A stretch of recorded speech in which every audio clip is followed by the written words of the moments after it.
So may I know whether the government today is open to forming an all-party committee to examine the matter of proposing special provision for the state of Meghalaya under Article 371?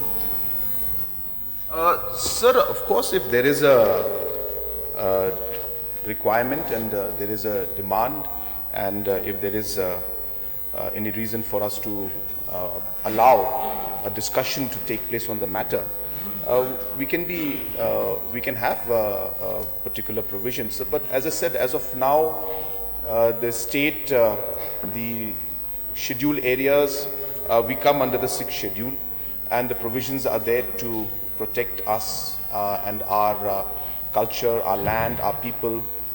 In terms of the 6th schedule, provisions are there. So therefore, it was never felt that Article 371 should be something that we should look at. But as I said, for the matter of discussion and for opinions to be brought in, we can examine, sir.